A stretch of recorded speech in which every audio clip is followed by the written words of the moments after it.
My take on meme coins generally is that one of the things that I think is fundamental about the whole crypto space is that it permits permissionless innovation, which means anybody can go do whatever it is that they want. They don't have to ask anyone permission. They just go do it, right? So if someone wants to launch a token, they can just go launch a token. And I think permissionless innovation is a profoundly beneficial force for society. I think like the internet is another example of where you had permissionless innovation.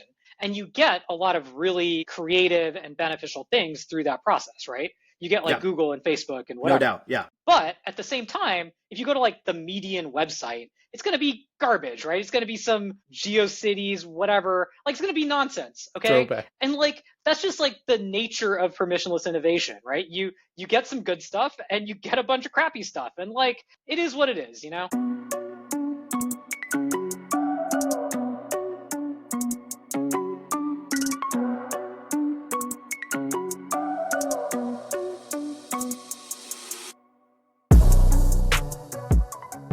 Jayant is CTO of Dourolabs, where they help decentralize data services and enhance access to real-time, once exclusive market data for all blockchain participants by contributing to some of the most important projects in the space, such as the Pith Network, where they are one of the initial contributors.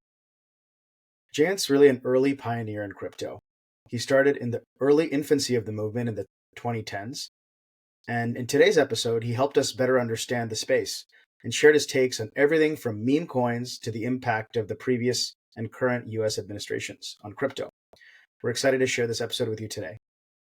Well, we were fascinated to want to talk to you because we've got kind of a mini theme of our pod has been in crypto, and I know that you amongst everyone that Arvind and I know, you're probably the earliest person to ever even be involved, invest. I mean, you've done it all. So maybe we could just start off with a bit of an origin story. You know, this is probably like probably the early 2010s is when you, or maybe even earlier that you got involved. Yeah, I'll tell you how I got involved. So I first got involved in kind of the cryptocurrency scene in like 2014. So this is when I was in grad school. I was getting my PhD at Carnegie Mellon. And it's actually kind of funny how I ended up getting involved because there's actually this rumor going around amongst the grad students where there was basically some professor, everyone's like, oh, this guy made a bunch of money doing something in cryptocurrency. And like, we had no idea what he did that like made the money. But like people were talking about it, right? And then so we were kind of like, oh, this is interesting. Like maybe we should go look into this. And like, you know, you're a grad student, you get like a stipend. It's not like a ton of money. So you're always kind of interested in that kind of stuff. And one of the things that I thought was, well, you know, you can trade this stuff. Like maybe you can do some programmatic trading.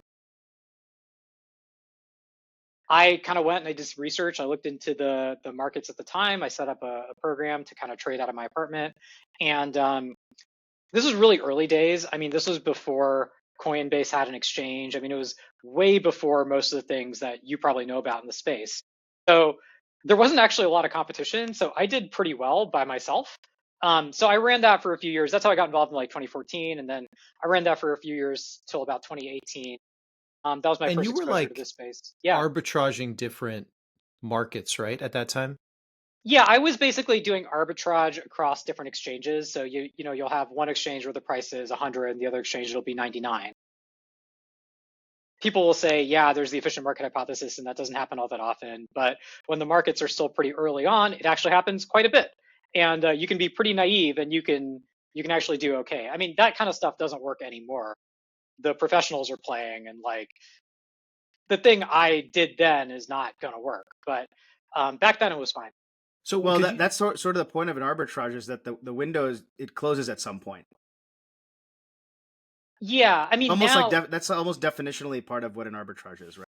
Like you're helping to close it, is what you're saying, Vivs. Like by doing this, you're actually helping to make the market more efficient and closing the window. Yeah, like there's a window of opportunity, and then everyone else hears about it, and then it's not an opportunity anymore. Yeah. I mean, these days, I don't think you'll even see those. You won't even see arbitrageable prices because people will basically, they'll bring the prices into line before they move far enough out that you can actually trade them profitably in arbitrage, right? Because when you do an arbitrage, you end up paying spreads, you end up paying commissions on the trades, and all of those things basically, like it won't just be like a penny off and you can make money, right? It has to be like, 0.2% off or something. There's some break even. Yeah. Hopefully this doesn't take you too far off the thread because I'm curious where it went. But could you tell us, like, what did the exchanges look like back then? Was it like almost like a terminal type of exchange where you would be typing a price you wanted and someone would say, okay, I'm confirming the sale? Or No. I mean, it was all order book exchanges. I mean, they were pretty janky. Like it wasn't they didn't process a ton of volume, and like they'd have all these weird limits and stuff on, how many orders you could place, and some of them were like clearly rolled by like a guy in their garage kind of thing. But they're all order book exchanges. I mean, very similar to what that was you you, see right? now. You were the guy in the garage. Yeah, I you're mean, the it's just other like guy in the garage. it's a different version of a guy like me, right? Yeah. Yeah. But it was API driven, like you could write a bot to exchange. They were open to that from the beginning. Yeah, all API driven. Yeah. Oh, interesting. Okay. So from the very beginning, you didn't have to write some weird hacky script. Like it was actually something they kind of enabled you to trade using programmatic trading, and you would just look at different prices and be like, okay, there's an opportunity here with the spread. Yep. Do a trade. Yep. Could you just have plugged more and more money into that? Like that's like seems like a zero risk upside opportunity. Were you just all in? There's a limit to how many of those opportunities show up at any point in time and how much like arbitrage you can actually do. I guess I didn't really push on the scale in terms of amount of money at the time because I also didn't have a lot of money. So it's not like I really could have done that though. So like it probably could have gone up a bit, but also just like there's some cap, right? Sorry. Okay. Keep going. If you remember where you were, sorry. Anyway, so this sort of programmatic trading was my first exposure to cryptocurrency, and I've been kind of watching the space ever since. So I was doing this, till about 2018. If you remember, 2017 was a pretty big year for crypto. There was a lot of projects getting built and stuff like that. And so I always knew about some of the things like Ethereum, where you can like write programs that run on the blockchain, those kinds of things. But at least until that point in time, like 2018, all of this stuff was sort of vaporware, right? Like people were proposing, hey, we're going to build this thing. And then at the end of the day, you never really got an app that was usable. In the meanwhile, I finished my PhD, had a job, I joined a startup. Our startup got acquired by Microsoft. So I was at Microsoft. Fast forward to like 2021, I'm at Microsoft and I'm thinking, I don't like hanging out at a big company. I want to go do something else. Someone actually showed me this app called Compound. I don't know how familiar you guys are with DeFi, but Compound is basically a borrowing and lending app on the blockchain. And so this is the first DeFi app DeFi being decentralized finance, this is the first DeFi app that I saw. And I was like, oh, this is really interesting. Like this is the first example of an application that's built on Ethereum, right? That actually runs on the blockchain that you can use that like solves a useful problem, And I thought that was super interesting. And I thought, well, what problem were they solving? Compound. So Compound it's like a money market. So it basically lets people deposit assets that they want to lend out. And then it lets other people basically borrow assets, right? And then so if you borrow assets, you pay interest. And then the people who lent the assets earn interest, right? So it's kind of like, it's basically like, if you have a money market fund at Vanguard or something, like that's kind of doing something like this. Or like maybe a more general way to do it is like if you have a brokerage account, some of your brokerage accounts, you can say, hey, I let you lend out my stock and like you pay me interest on that. Like I know Interactive Brokers will do this. It's kind of like that.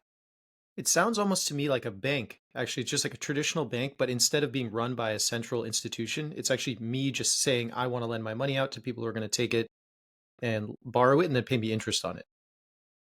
It is kind of like a bank also. It's just that it is. It's like a bank. Banks have this sort of like money creation effect also, which this thing does not have, right? But yeah. They're not leveraged lending. This is just dollar to dollar or whatever, one to one. It's over collateralized. So it's like, the protocol lets you deposit, say, USDC, right? And you can deposit Ethereum, right? And you can borrow USDC against your Ethereum. But if you have, say, $3,000 of Ethereum, you can borrow $2,000 against it, right? Mm-hmm. That's to prevent fluctuation down in Ethereum prices from affecting the collateral of the market, basically. Yeah, basically the protocol needs to remain solvent, right? So if you're someone who deposited dollars in the protocol, you want to make sure you get repaid, right? Mm-hmm. And the way that the protocol does that is it holds collateral from the borrowers, right? That over collateralizes their loans. And then if the collateral ever is like too low in value relative to the loans, the protocol basically sells the collateral to buy back the loan. And that way the lenders always get repaid. Interesting. So this is like a very classic decentralized finance application nowadays. I mean, it's borrowing and lending. It's like, there's like a couple different big categories of apps, and like this is one of the big ones. And so anyway, someone showed me Compound, and I was like, look, if there's ever been a time to get involved in like building stuff in the crypto space, it's now, like there's real applications. Like I was looking for something new to do, so I wanted to do it. And I was looking around for a way to get involved, and I was catching up with a friend of mine from college, and he worked at Jump Trading. And Jump Trading's been big in the crypto space for a long time, and he just joined their crypto division. He was like, yo, this place is crazy. You got to come check this out. And so I was like, okay, that sounds interesting. So, I threw my hat in the ring. I got an offer. I joined, and been working the space ever since. So what, tell us a little bit about Jump. Is it purely crypto play? I think that they do a lot of different things, right? Yeah, yes. Actually, let me preface this, which is I'm no longer at Jump. We actually created our own company to keep working on the crypto project about a year ago. So I'm now the co-founder and CTO of Dourolabs. So I don't work at Jump anymore. But Jump was sort of my first foray into building in the crypto space. So Jump Trading, I mean, they're like one of the biggest high frequency traders in the traditional finance markets. And they have been, that's kind of their bread and butter, you know what I mean? But they have been in the cryptocurrency markets much longer than the vast majority of these traditional finance players. So they've been doing a bunch of different stuff. Like they do obviously trading, they like build protocols, like launch projects, stuff like that, investing. So really jack of all trades. And then, yeah, what was the transition like? You were there, and then it sounds like you started something new. Yeah, so basically I joined Jump.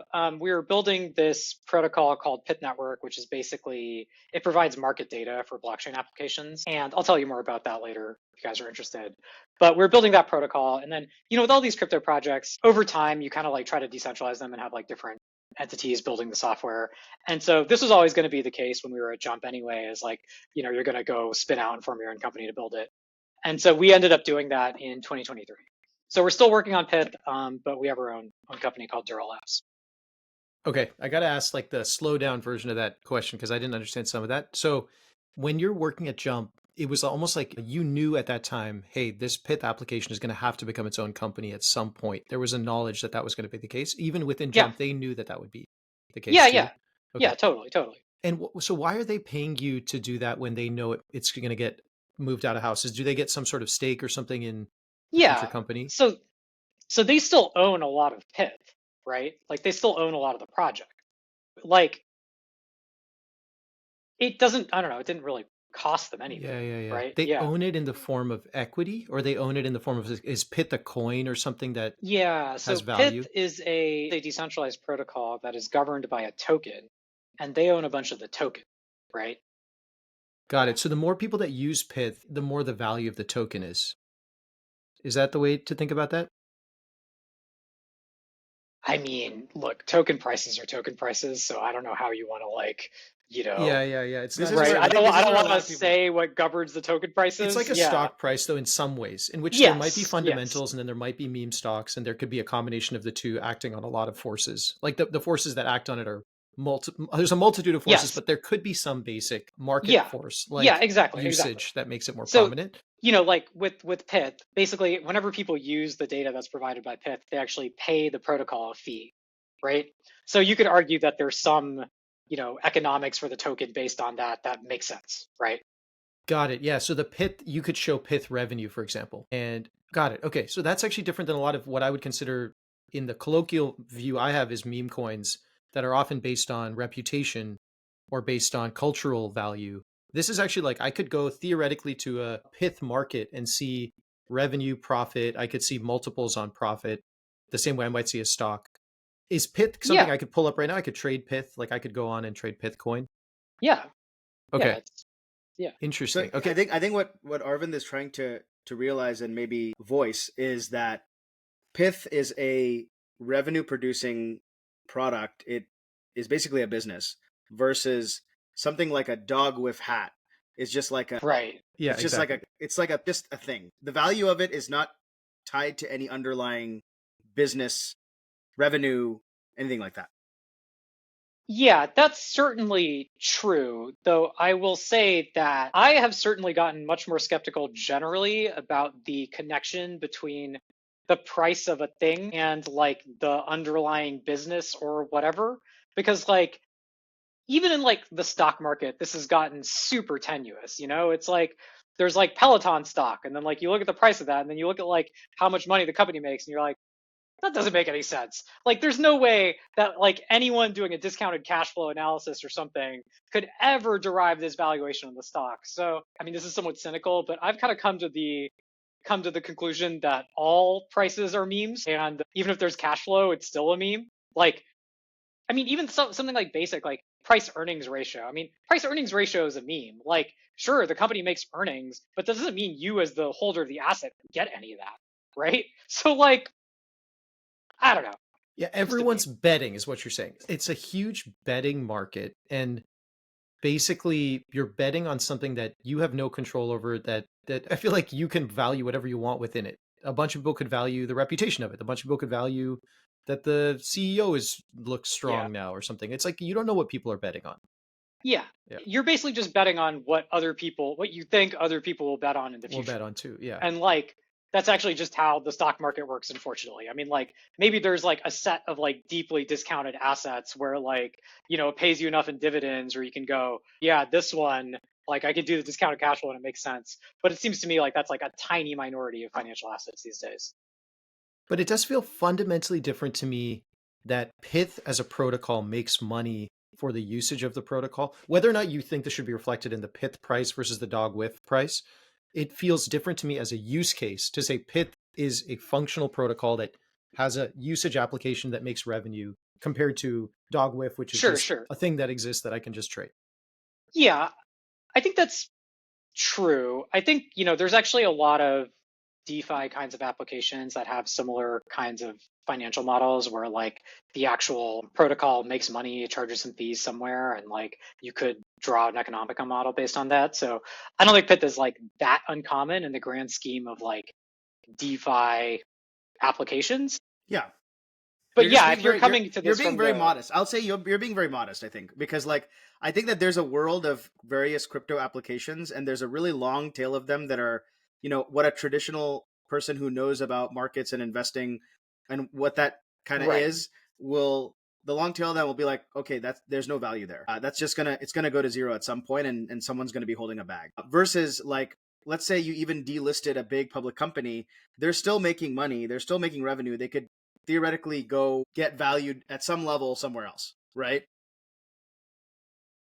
That's kind of yeah, sure. Like there is some other economics to it besides just the narrative, theoretically, yes, right? At some theoretically. price, those economics make sense. Yeah, sure, I sure. mean, I will say like this is kind of what I've been looking for in the crypto market. What you're saying is kind of blowing my mind in a good way because what I've felt for a long time, this is just me being out of crypto and being skeptical as like someone who's only seen the investing side and people thinking it's a bubble side of things.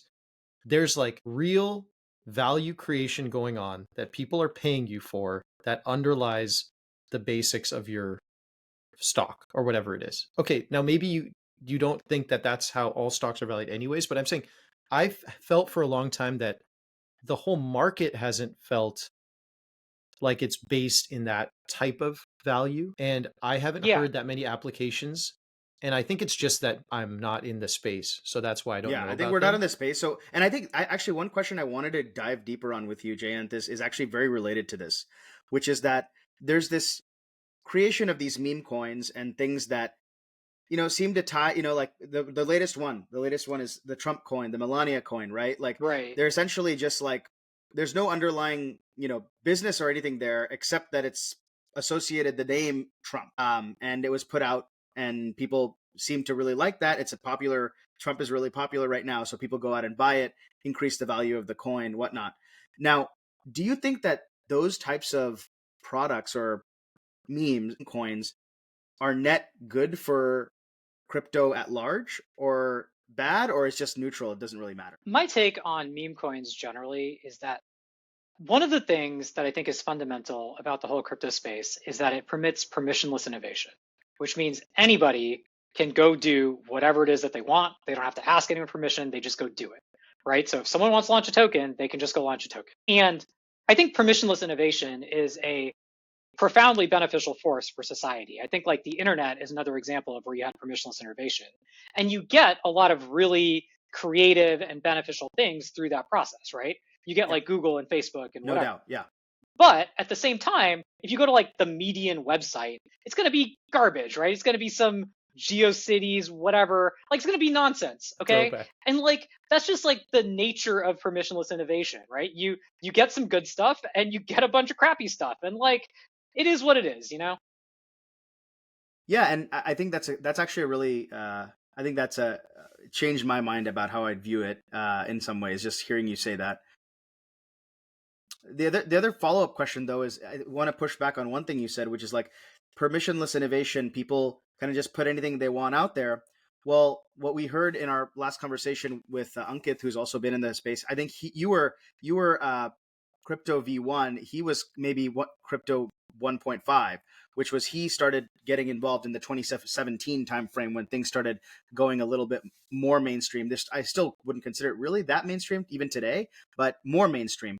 And he was saying that that's the assumption under which a lot of people were operating, is that this is permissionless technology. You can go do what you want with it. You might get a lot of crap. You might get some good value things. But what has ended up happening is that in that process, all of a sudden the SEC cares about certain things now. People are getting fined and slapped on the wrist, even if they've gone to the SEC or gone to the regulators and said, hey, we want to pass this by you and make sure that what we're doing is okay.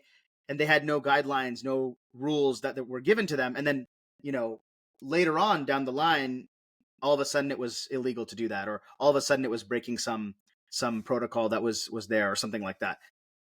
Is that an accurate capture of what's been happening? Or Yeah, I mean, just because the blockchain is permissionless doesn't mean the SEC is permissionless, and like the SEC has certainly been very antagonistic towards cryptocurrency projects. I mean, you can see it in like the lawsuits and things that they've been filing over the past 2 years or so. So yeah, I mean, for those who don't, people who listen to this podcast are probably like not super plugged into what's been happening. So I'd be curious, since you're in this stuff, like what's your take on it? Like how has it been feeling and being in the crypto industry? I don't have anything good to say about the SEC, so I'm just not going to say anything about it. Could you give a forward-looking positive? Oh, forward-looking is going to be great. Yeah. So what do you think this new administration is going to be very positive? What do you think gets better, or what maybe not even to compare it against? What are you looking forward to? So let me put it this way: the previous SEC has really degraded my belief in rule of law. Okay, the way that they have approached this is not that there are some rules and they're going to go and try to enforce them and they're going to go find bad actors and shut them down. It's just they don't like cryptocurrency, so they're going to go find the biggest people they can and they're going to find some way to sue them. It doesn't matter. They find some way to sue them. It's like a big drawn out process. It costs a bunch of money to have this lawsuit against the SEC.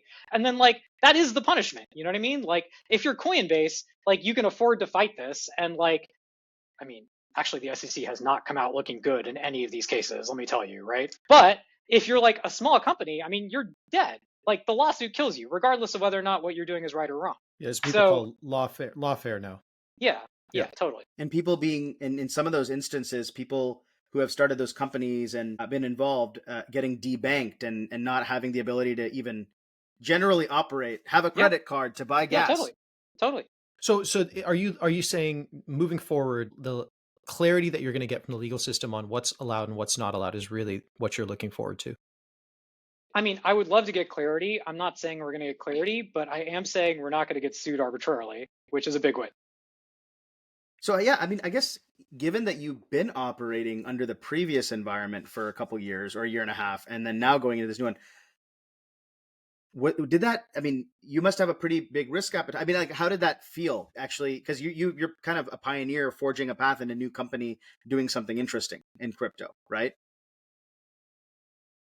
I mean, we didn't get into it in that environment. I think I don't exactly know what the calculus is that changed people's minds in the Biden administration about this, okay? But like the time that this got bad was after FTX, right? Before FTX, it was fine. There was nothing problematic going on. So I think it was about, 18 months to 2 years of like this particular regime. And it was sort of a knee-jerk reaction maybe to the situation caused by FTX. I genuinely don't know. Yeah. Can I go back actually to Pith for a second? So let's say that I'm a actually I don't even know how to ask this question, but I'm going to try it my best, and then you're going to have to correct parts of my foundation of the question itself. I'm someone who uses Ethereum to create applications for others. Let's just say I'm someone who uses Ethereum to create applications that do something to transact between people. Is Pith something like almost like a Stripe? Is Pith something that I would install to enable the transactions between users? Yeah, let me just tell you a bit about Pith. So, I mentioned that a bunch of people are building these decentralized finance applications like borrowing and lending on the blockchain. People are doing trading on the blockchain, these kinds of things. And a lot of different finance applications basically require market data, like the prices of assets, in order to work properly, right? So actually, in that borrowing and lending example that we talked about, we saw an example of this, which is like if you deposit one Ethereum and you can borrow, say, 50% of the value of that Ethereum in USDC. Well, how much USDC is that? It depends on the price of Ethereum, right? So these DeFi applications basically, they need someone to provide that real-time market data that basically powers those applications. And so in blockchain land, that thing is called an oracle. Okay, it's based. Don't ask why. It's just what it's called. And everyone who's building these DeFi apps needs an oracle. And so Pith is an oracle. It basically provides this real-time pricing to applications that are running on, various blockchains, right? So Pith provides data for like 600 different assets to like 100 different blockchains right now, something like that. And yeah, that your background that you explained about how you even got into crypto and how you built your initial arbitrage platform makes complete sense why a lot of those things that you built and the skills that you developed doing that could be translatable in an application like this. Is that accurate? I think somewhat, yeah. I think one of the other things is just that if you are around traditional finance for a while, what you will realize is that market data is really valuable. So the way that companies like NASDAQ and things like that make money is they actually sell subscriptions to the data that their exchange generates, right? Like the prices of assets. They sell subscriptions. They make like, $6 billion a year on these subscriptions, right? So it's a very That's their substantial business. business. Yeah. And so one of the things that Pith does is basically like when we created Pith, there were other oracles in the space, but none of them really understood that market data was valuable. They were basically treating it like free information you could scrape off the web, right? And so one of the key ideas behind Pith is that we're going to build a marketplace where the people who own this data can basically contribute it to the system and earn money in exchange for contributing it, right? So we basically recognize the value of the data, and that's going to like basically enable the ecosystem to work, right? Whereas like it's not going to work if you just scrape the web because sure, some of the crypto prices are free now, but eventually, Binance is going to figure out, oh, we can charge these guys a lot of money, and then they'll be licensed, and then it's all going to go away. In a way, I feel like, and this is kind of one thing I wanted to ask you broadly about Web3, because in looking at your website, I feel like that's a focus also of Dourolabs is like enabling the Web3 revolution. Is the one way you would categorize Web3 in that everyone individually owns their own data and therefore can monetize or in a way decide how to value it? It's not that a centralized company or organization owns it in the way you're just talking about it. If I'm someone who owns the price of my coin, I now have a way to actually get something for that data, for example. Is that a broad way to think about Web? I think so look, Web3 is a bit of a buzzword. Okay. So what that actually means, I think, is like a little bit unclear, right? But I think one of the fundamental primitives that cryptocurrency or Web3 enables is basically ownership of things on the internet, right? Typically, digital products can be copied, right? Like if you have an MP3 or you have like some text, you just copy paste it. It's free to copy it, right? So no one really owns that on the internet.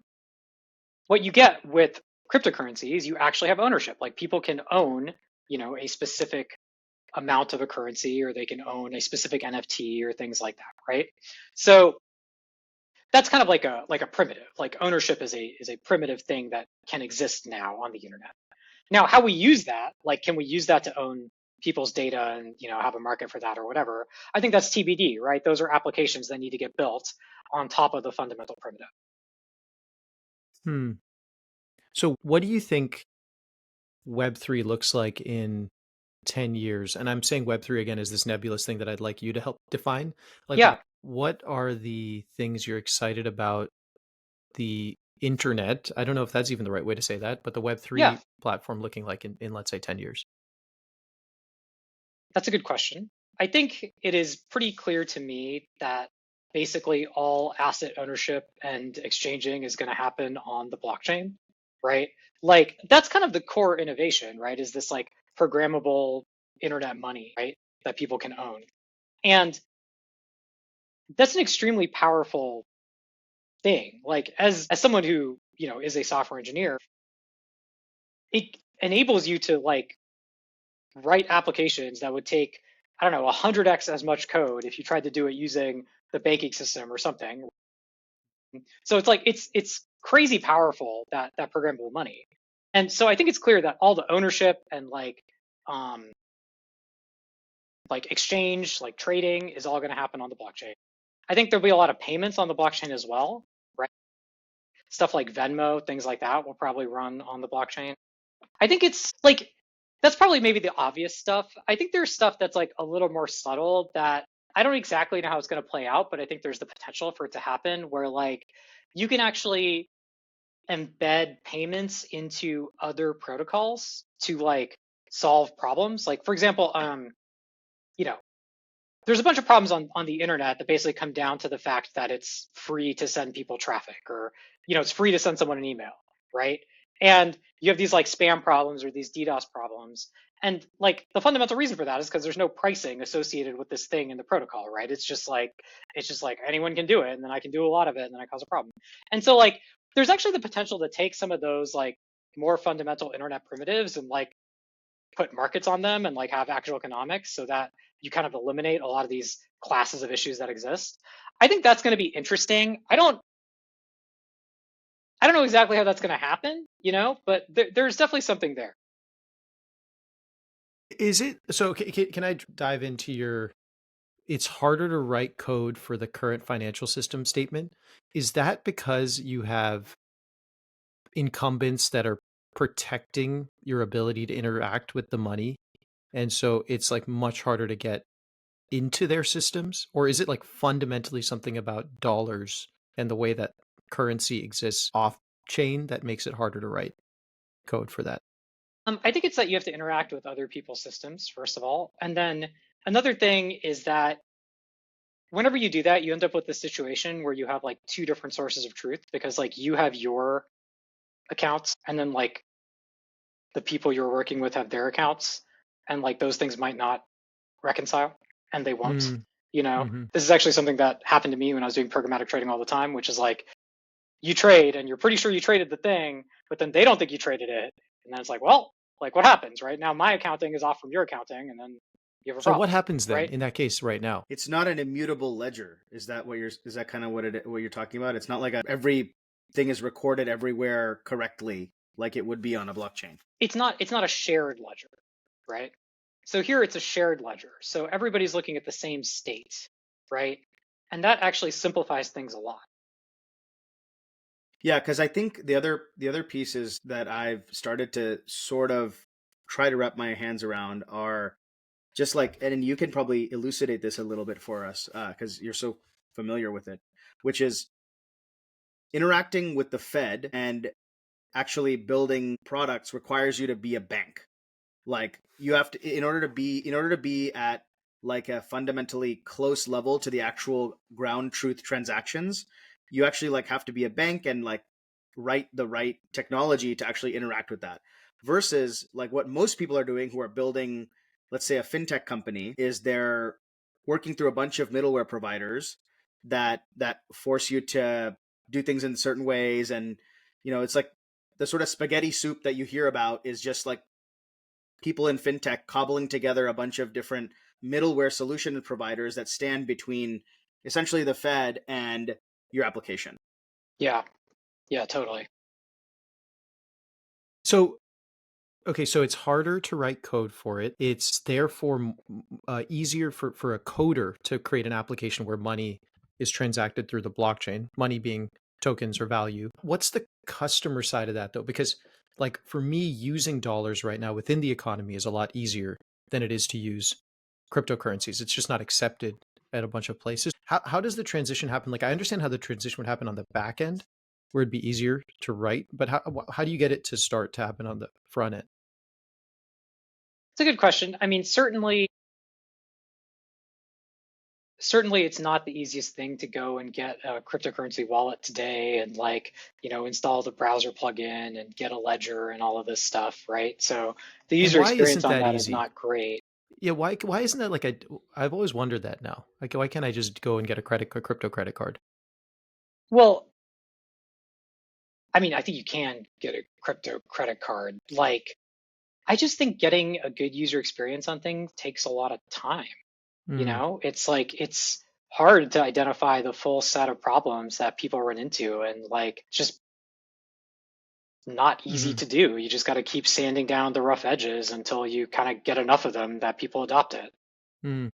So, I mean, like compare like, using the internet today to like using it in 1995 or something, right? I mean, it was a piece of shit in 1995. And so Yeah, yeah, it yeah. just takes time to figure some of this stuff out. And like, it actually has gotten a lot better, like since the time when I started, I mean, and we the have time when I Coinbase, started. right? We have Coinbase, and you have other apps where you can actually go and transact. I think the question Arvind is asking is actually a little more nuanced. There needs to be a little bit more nuanced way to think about it, which is, you know, in the US, we use the dollar, which is actually a very stable. It's the currency that basically everyone else uses to peg to, right? And so we live in a world where there isn't a really great reason for us to suddenly up and switch to something completely different and completely new, because we're able to wake up in the morning, go buy a coffee, and today a coffee was $5. Tomorrow it's going to be pretty close to $5.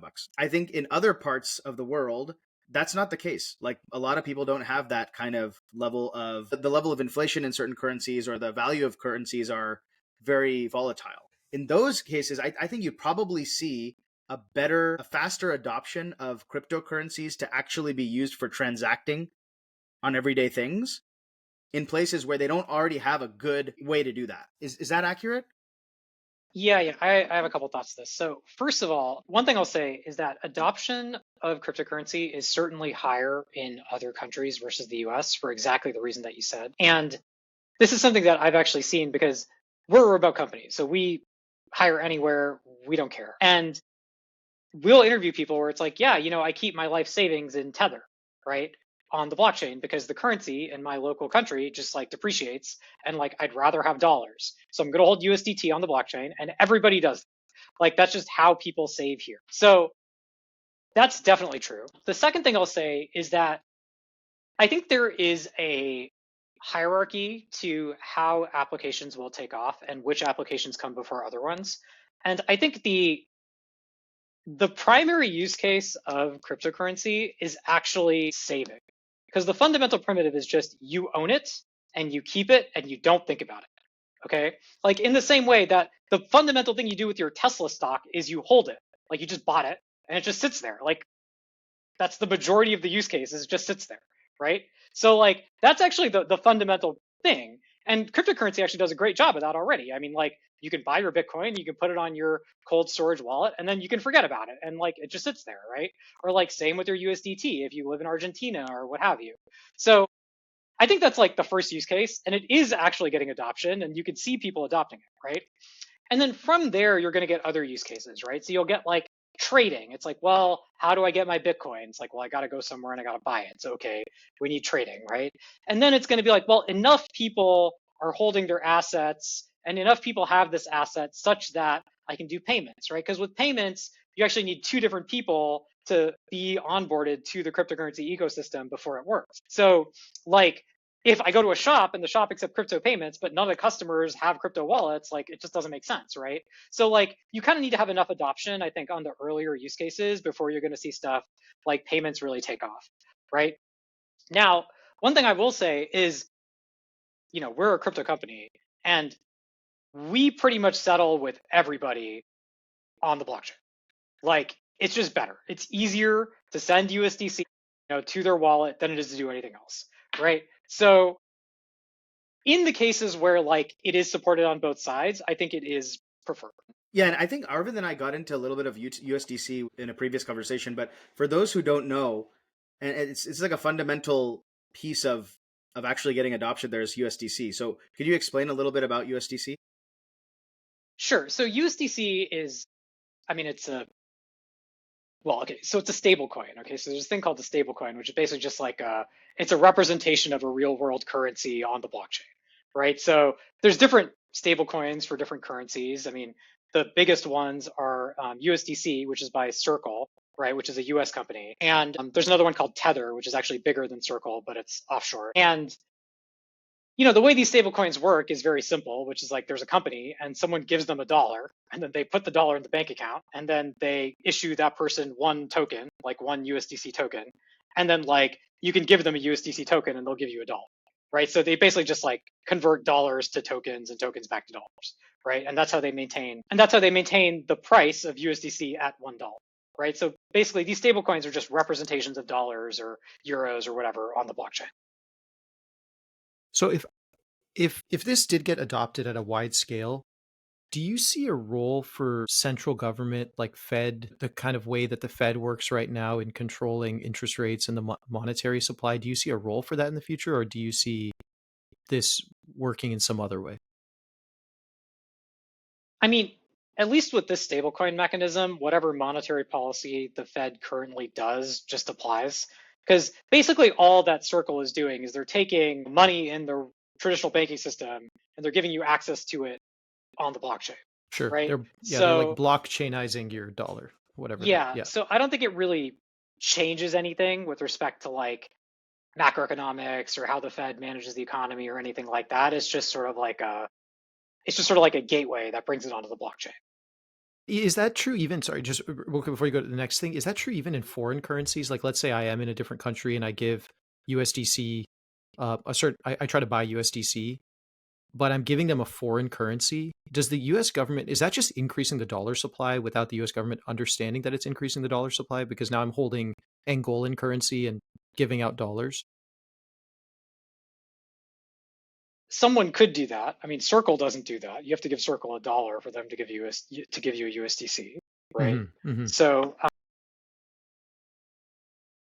that's not really how these stablecoins work. Now that said, that's actually already a thing. Like banks will do that, right? Like there are banks that aren't in the United States that will lend you dollars that are collateralized by your, I don't know, euro denominated assets or something like that. So it's not really any different than stuff that's already happened.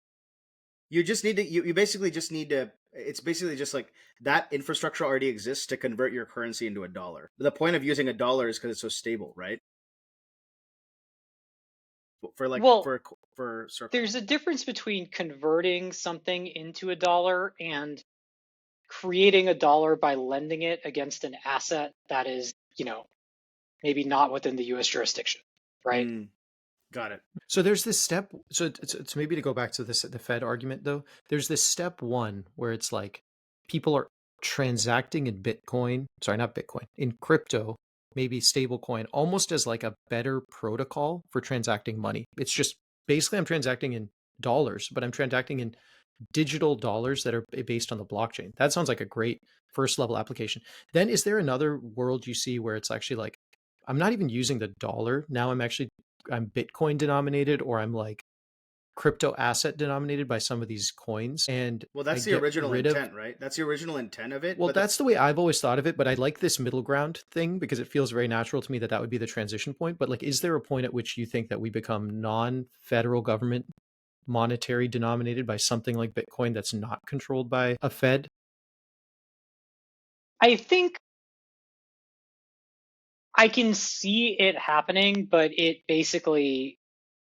would have to basically end up in a situation where people didn't want to transact in dollars because they didn't trust the dollar, right? Because the thing about the dollars, it has a pretty strong network effect. You pay for all your stuff in dollars. You buy your house in dollars, you buy your coffee in dollars. And so like, you kind of want to get paid in dollars too, right? And so that's true for a lot of people. And so I think that network effect makes the dollar as sort of like the unit of currency very strong, right? But like, I don't know, if you ended up in some like hyperinflation scenario or something like that, people are going to be looking for alternatives to dollars. And then you could see yourself like settling on some other, non-dollar currency, right? But I think that's pretty unlikely. Well, I want to switch gears a little bit. I know we have only a few minutes left. Can you go a little longer by any chance, both of you, or I you got to guys? go at one. Okay. Yeah. So we'll keep it to that. But one question that I wanted to switch gears and ask you a little bit about was almost in every episode we're kind of talking a little bit with whoever we're talking to about the future, what the future looks like with the new administration. Like what I think a lot of people are talking about this, right? There's like it's already in flow now. It's been a few days. So I guess your take on you already gave us a little bit of a take on that, but I think you're one of the folks who I have followed you for a long time, and you were pretty outspoken about the election on Twitter, on X, that the election was sort of a referendum on the elite, and you had a pretty unique and I think a good point. You made some good points. So I would just be curious to if you wanted to kind of share your theory or like share kind of how you feel about that. Man, I remember I wrote a Twitter post about this. I don't remember what I said exactly, but so that's not ideal. I guess the bottom line was you felt like the election is a referendum on the elite class in some ways, and I think a lot of people that resonated with a lot of people. But I will say one thing, which is that like I very much consider all three of us Yeah. here to be sort of like maybe in many ways part of that elite class, and just in terms of like our socioeconomic, like where we're everything that we've accomplished and things that we've had. Found your post pretty interesting because you took a position that I felt was pretty unique for where we stand. Yeah. So I guess my take on the election is that we basically have a set of people who run the government. These people are not Democrats or Republicans. It's sort of a uniparty group of people who are there in all the different administrations and have power regardless. But they're basically incompetent, and they have done a really bad job of setting the policies of this country to enable the people to thrive. And I think that is true. I mean, I think that's probably felt more strongly by, people who are not us, right? People who are less well off. Um, but I think, you know, we feel it too in various ways. I mean, through like regulation, or look at Obamacare and like the healthcare situation in America. I mean, it's a complete disaster. Anybody who looks at it says this is a disaster, right? Like we could clearly do a better job than this if we just had some competent people in government who are willing to like step on some toes in the healthcare industry or whatever it is, right? Like you can clearly do a better job than the current thing, right? So, it's not like we don't see the incompetence ourselves. And I think people are just upset at the incompetence. I mean, it's been like this for 20 years. Or another great example of this is like, for whatever reason, the ruling class, they love to go start these like foreign wars, and it doesn't matter if it's a Republican or a Democrat, because like, yeah, sure, Bush invades Afghanistan and Iraq, but like Obama invaded Syria and Libya. Like it's not like a Democrat Republican thing. It's just like a Washington D.C. loves to go blow up people in foreign countries thing. And it's like, it's stupid. That doesn't benefit us. In fact, it's like bankrupted our country. And like I don't think if you went to the average American person and said like, hey, should we go start a war in Iraq? They'd be like, yeah, that's a great idea. They'd be like, where's Iraq? Like, I don't like why? Like, I don't care. Right. Like, so I think it's just obvious to everybody that these guys who run the country, they're incompetent. Like they got to go. Right. And people are just upset. And that anger is not like, look, it's not a well-directed force. You know what I mean? It's just they're upset. And they just latch on to, whoever shows up and sort of like channels that anger in some fashion, right? So like if you go back to like 2016, I mean, really ever since 2008, right, you had these populist candidates like Sanders, like Trump, right, who show up and they're very, very popular. And they're popular because they basically point at the fact that the ruling elite is incompetent, right? And they're like, like maybe we shouldn't bail out the banks in 2008. Like this is not a crazy thing to say. This is obvious, but like, only Sanders is going to go out and say that. So they're like, yeah, this guy's speaking truth to power, right? So they support these kind of populist candidates. I think, look, Trump is clearly a manifestation of that, right? And I think that at least the current iteration of Trump, he's actually created a sort of counter elite that rolls with him, And like you can look, it's a ragtag cast of characters, right? Yeah. But like they actually speak a different set of positions that I think actually correspond much more to what people want. I mean, like they're against foreign wars. That's a great thing. Like we should not be going and like intervening in all these countries. Let them deal with their own problems. You know what I mean? So I don't know. I just think that that's kind of what's going on. That we have this like replacement of the elite in America, and like the current guys have like really debased themselves to a point where I think it's like pretty much unrecoverable. I mean, did you guys see the Stephen Colbert clip where like the CNN host goes on there? Did you see this one? No, Oh, no. it's so damning. It's so damning. She's on CNN, right? She's a CNN anchor, and she goes on there, and Stephen Colbert says something like, "I know you guys are nothing but the facts on CNN," and then the audience laughs. And then the host is like, was that supposed to be a laugh line? And Stephen Colbert is like, I guess it was. Like, it wasn't. It wasn't. It's so damning, right? So, like, those guys have just, like, shown themselves to be just, I don't know. They've, like, completely destroyed truth in media. You know what I mean? They're done. Like, nobody trusts CNN. So, But somehow a lot it's of going to be people still interesting. Yeah. do a lot of people still trust like Fox, because I feel like that's the if there's like a yin and a yang on the traditional media, and very much what we're doing here is breaking away from that a little bit, right? We wanted to start this Right. podcast. I get more of my information from podcasts and other kind of experts that are speaking in an unvarnished setting than I do from the mainstream media. But like Decentralized communication, man. yeah, Yeah. exactly. This is the blockchain equivalent of communication. Yeah. So- Do you think that the all mainstream media is equally bad at this? Like whether it's Fox or CNN or MSNBC or any of these guys? Probably. I don't know. I mean, I feel like Fox News has lost its relevance since like the 2000s, so I just like don't hear anything about it anymore, Like back when the Daily Show was a thing, I remember they were always like, taking a shit on Fox, and that was funny. But like now, like I don't know, I feel like they're kind of out of the picture for me anyway. So What's your media diet like? Twitter Like, yeah, and okay. podcasts is basically it. Interesting. Okay, so Yeah. you're kind of in that mode. Like go straight It's to Substack. Yeah. go straight to the source, try to get a bunch of different opinions direct from the people, and then you consolidate them yourself. Yeah, I definitely think going direct to the source is really valuable, especially if you compare what a person says versus what the media says about them. And like, it's just like ridiculous. Like, I don't know if, do you guys remember that, like when the New York Times did like a hit piece on Scott Alexander? Like, so Scott Alexander writes this blog called Slate Star Codex, right? And he's actually a very thoughtful guy. He's a kind of pretty liberal guy. He's smart. Like he actually has a great blog. Like I would highly recommend it. It's a blog I've read for many years. Like the New York Times goes and they like write a hit piece against this guy, and it's just like, this is ridiculous. Like I've read the guy's entire work, and then like you read this article and you're like, this is just like, you didn't even try. You know what I mean? Yeah. And like that, the reality is that's just what reporting is these days. That's true about every single thing you read in the New York Times is like that. And like that's actually a thing that's been totally like black pill for me over the past like election season, right? Is like comparing the coverage of Trump to Trump. Or like compare, like actually a great example of this is compare the coverage of RFK Jr. to RFK Jr. They're very, very different people. And it's just like, you can't trust these guys. They've just demonstrated themselves to be liars, and like you just gotta ignore them. I think the ethos is one that I share. It's so hard though. Where do you go? It's like where does that leave you?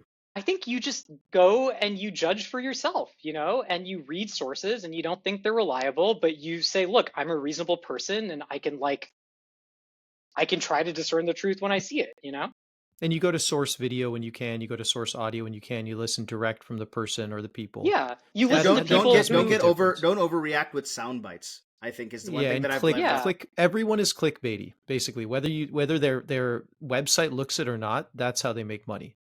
And you can find people who are credible, right? You can find people who like when you read someone, you can think about something and say like, yes, this was a thoughtful analysis of a situation. You presented lots of good facts, that you can think about. And like, you can look at those things. You actually compare people's analyses to the future, right? So like anyone who's like, hey, look, Ukraine's going to win this war. they're idiots, right? Like they were wrong. There's a whole bunch of people who said the opposite thing on day one who have been proven right, like very clearly, because they like predict very precisely what's going to happen. And so like you can just use stuff like that to be like, look, like you're good at predicting stuff, so whatever you're saying must be right, you know? Like it's not that hard. Yeah, you're saying build credibility not through the brand of what you're publishing on, but by what you're saying and Yeah. just comparing Like, is that it against the true? reality. Yeah. Yeah. Yeah. Is it authentic to the ground truth? It's an interesting, it takes a lot of energy. It takes more energy to do that than I think people were expecting to have to use in the past, because they were Yeah. like, oh, this is my news source. I'll just read it and it's Yeah. done. It's Yeah. like, no, you actually have to, it's almost reteaching people to be thoughtful about their media Right. in a way that is difficult and takes time and then feels very reactionary when it's Yeah. sort of thrust on us the way it has been. But I know you have to go. Thank you for joining. Yeah, Hey, by the thanks way, for we gotta joining. have Yeah, this. good We gotta have a follow up at some Yeah, we'll point. do a It's just really follow up. interesting. Yeah, we'll Definitely, keep talking. I think it was a lot of fun, and we'll let you go. But thanks so much for joining and being part of this early stage of this podcast that we're trying to get off the ground. Yeah, for sure. Best of luck with the podcast, guys.